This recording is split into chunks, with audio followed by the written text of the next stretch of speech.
नमस्कार friends, welcome to my channel. हम nursery से पौधे घर लाते हैं और उनको रिपोर्ट करते हैं, लेकिन हमारे पौधे कुछ ही समय बाद मर जाते हैं। चाहे वो आप कितनी भी अच्छी से रिपोर्ट किया हो, लेकिन फिर भी आपका पौधा कुछ टाइम बाद मर जाता है या फिर उसकी स्टेज बहुत ख़राब हो जाती है। आज मैं आप सभी के साथ उनका एक कारण शेयर कर रही हूँ जिसकी वजह से आपका पौधा ख़राब होता है। उससे पहले एक छोटी सी रिक्वेस्ट है, अगर आप चैनल पर नए हैं तो प्लीज़ चैनल को सब्सक्राइब कीजिए, साथ में बेल आइकन भी दबाइए ताकि मेरी हर नोटिफिकेशन आपको मिल जाए जब भी मैं नया वीडियो डालूँ। वीडियो को लाइक भी कीजिए और अपने दोस्तों के साथ शेयर भी कीजिए। मैं जो आपके साथ शेयर करती हूँ वो मेरा खुद का एक्सपीरियंस है। मैं पिछले 4 सालों से गार्डनिंग कर रही हूँ और उसके पहले भी करती थी, लेकिन तब मेरे पास इतने प्लांट नहीं थे। धीरे धीरे इतने सारे प्लांट इकट्ठे हो गए हैं। लगभग लगभग मेरे पास 200 से 250 पौधे होंगे जिनको मैं खुद ही संभालती हूँ। कोई माली नहीं है। ऐसा नहीं है मेरे प्लांट्स नहीं मरते हैं, कुछ एक दो मर भी जाते हैं, पर उनके रीजंस अलग होते हैं। कोई एक्स्ट्रा मॉइस्चर या कुछ भी जो भी मैं गलती कर कर देती हूँ कई बार लापरवाही में, उसकी वजह से प्लांट मर जाते हैं। पर आपके साथ ऐसा होता है कि आप मिट्टी भी सही बनाते हैं, उसको सही तरीके से रिपोर्ट भी करते हैं, तब भी आपके प्लांट मर जाते हैं। मेरे चैनल पर पहले ही एक वीडियो है कि क्यों हो जाते हैं नर्सरी से पौधे लाकर ख़राब। उसी से जो है उसी में बातों में से एक पॉइंट मैं आज आपके साथ शेयर करूंगी जो कि बहुत ही ज़रूरी पॉइंट है। हम जो पौधा नर्सरी से लाते हैं तो उसको आपको शाम के समय और लाने के 3 से 4 दिन के बाद ही रिपोर्ट करना चाहिए। ये बात हम सभी को पता है। अब जो मैं हूँ अपने पॉइंट पर आने वाली हूँ। अब सबसे पहले हमें अगर सीजनल प्लांट लाते हैं, जैसे कि आप देख रहे हैं अभी पीछे बिगोनिया था, सामने आप डेलिया देख रहे हैं, तो रिपोर्ट करते समय उसकी मिट्टी आप बिल्कुल भी ना हटाएं। नीचे से आप बहुत हल्की सी मिट्टी हटा सकते हैं, लेकिन सारी मिट्टी ना हटाएं, क्योंकि सीजनल प्लांट की जड़ें बहुत ही ज़्यादा पतली होती है और मिट्टी हटाने से प्लांट शॉक में जाएगा और प्लांट मर जाएगा। देखिए वीडियो आप पूरा देखिए, क्योंकि इसमें बहुत सारे इंपॉर्टेंट छोटे छोटे टिप्स हैं जो कि आप यूज़ करके अपने प्लांट को जो है सही सलामत रख सकते हैं। दूसरा, अगर आप परमानेंट प्लांट लाते हैं तो आपको उसकी केवल 50% मिट्टी ज़रूर हटानी है। अगर मिट्टी चिकनी होगी तब भी आप अपने प्लांट को जो है पानी में डालकर मिट्टी को हटाना पड़ेगा। उसे डायरेक्ट आप पॉट में ना लगाएं, क्योंकि नर्सरी में प्लांट जो है चिकनी मिट्टी में इसलिए लगाए जाते हैं ताकि एक बार पानी देने के बाद प्लांट को लंबे समय तक पानी ना देना पड़े। तो आप बाल्टी में पानी डालकर रखें और पौधों को उसमें डाल दें।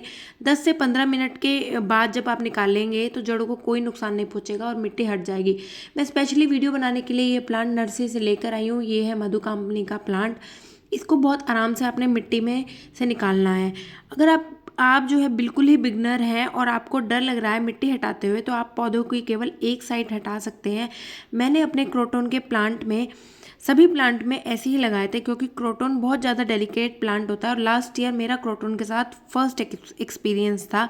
इसके लिए मैंने जो हूँ उसकी केवल एक साइड की, जैसे आप देख रहे हैं, इस तरह से मिट्टी हटाई थी और उसकी थोड़ी सी इस तरह रूट्स बाहर निकाली थी और उसको लगा दिया था।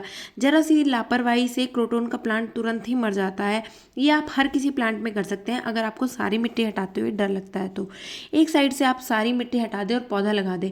अब मैं आपको सारी मिट्टी हटा के दिखाती हूँ। देखिए ये मैं नेट पॉट वाला स्पेशली ढूंढ के लाई थी कि जब आप मिट्टी हटाएंगे तो किसी किसी पौधे में आपको इस तरीके से नेट देखने के लिए मिलेगा। और ये नेट पॉट हटाना बहुत ज़्यादा ज़रूरी होता है, क्योंकि जब पौधा छोटा होता है, जैसे ये छोटा है तो इसकी जड़ें कम विकसित है, पतली रहती है। जैसे ही आपका प्लांट बड़ा होगा पौधों की जड़ें भी बड़ी होंगी, मोटी होने लगेगी, तो ये नेट पॉट जो है जड़ों में फंस जाएगा और उसको फैलने में बड़ी दिक्कत होती है। अब होता क्या है, नेट के अंदर वाली जड़ें पतली रह जाती हैं और जो बाहर वाली होती है वो मोटी होने लगती है। बाद में ये पौधे को बढ़ने में बहुत ज़्यादा दिक्कत करता है, क्योंकि वो प्लास्टिक है। नेट पॉट जो है और प्लास्टिक कभी भी डिकम्पोज नहीं होता है, तो वो परमानेंटली उसी में फिक्स रहेगी। इस चीज़ को आप ऐसे समझें कि यदि आप किसी पेड़ के चारों तरफ कंक्रीट लगा देंगे तो जो है उसकी जड़ों को सांस नहीं आएगा और उसकी लाइफ कम हो जाएगी। और पौधों के आसपास थोड़ा सा मिट्टी का एरिया खुला होना बहुत ज़रूरी है। देखिए आपने ये जो नेट पॉट है सावधानी से हटाना है, इसको खींचना बिल्कुल भी नहीं है, नहीं तो उसकी रूट्स टूट जाएंगी। जितना आप इसको काट सकते हैं उतना आप इसको काटें और बहुत ही आराम से ये काम आपने पेशेंसली करना है, बहुत ही धीरे धीरे। तो नहीं तो रूट डैमेज होगा, तब भी प्लांट आपका शॉक में चला जाएगा। इस तरह सेफली आप रूट निकालने सार देखो, कुछ हल्की फुल्की रूट्स तो इसकी टूटती ही हैं। अब लास्ट में एक बात जो कि बहुत ज़्यादा ज़रूरी है, जो कि मैंने खुद से एक्सपीरियंस किया है, जब भी आप पौधा रिपोर्ट करें, चाहे वो बड़ा हो चाहे छोटा हो, उसको आपने छोटे पॉट में ही शिफ्ट करना है। ज़्यादा बड़े पॉट में ना लगाएं। आप सोचें कि ये पौधा तो एकदम बहुत बड़ा हो जाता है, सपोज़ आप लाए हो कोई टिकोमा का प्लांट जो कि बहुत बड़ा पेड़ बन जाता है, और आपका प्लांट अभी छोटा है, जैसे आप सामने मधुकामनी का देख रहे हैं, और आपने उसको लाते ही 14 इंच के पॉट में लगा दिया। उससे होगा क्या कि आपके पॉट में ज़्यादा पानी रुका रहेगा, प्लांट जो इतना पानी एब्जॉर्व नहीं करेगा, उसकी जड़ें गलने लगेगी, क्योंकि हर वक्त उसकी मिट्टी गीली बनी रहेगी। तो आपने केवल 4 या 6 इंच के पॉट में ही प्लांट को लगाना है। मैक्सिमम आप 8 इंच के पॉट में लगा सकते हैं, अगर उसकी रूट्स पूरी तरीके से डेवलप्ड हैं तो तभी आप ये काम कीजिए। नहीं तो आप उसको पहले आप 6 इंच के पॉट में लगाएं, 8 इंच के पॉट में लगाएं, उसके बाद प्लांट की ग्रोथ के बाद पूरा 1 साल बाद भी आप उसको रिपोर्ट कर सकते हैं। प्लांट 1 साल तक एक पॉट में बड़े आराम से रहता है, उसको कोई भी दिक्कत नहीं होती है।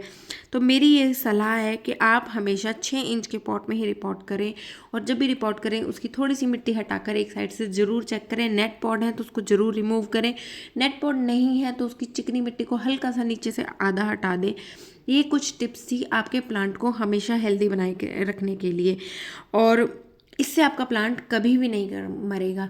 आशा करती हूँ ये जो मैंने आपको कुछ पॉइंट्स बताए हैं, हालांकि मैं ये सारा एक ही टॉपिक है, तो वो आपको ज़रूर हेल्प करेंगे आगे आपका प्लांट रिपोर्ट करने के लिए। वीडियो अच्छी लगी है, वीडियो को लाइक ज़रूर कीजिए, चैनल को सब्सक्राइब ज़रूर कीजिए। आपके एक लाइक से मुझे बहुत मोटिवेशन मिलता है, और मैं सोचती हूँ आपको ही ऐसे और ज़्यादा टिप्स देती रहूँ, ताकि आप भी बहुत सारे प्लांट इस तरीके से अपने घर में लगाएं।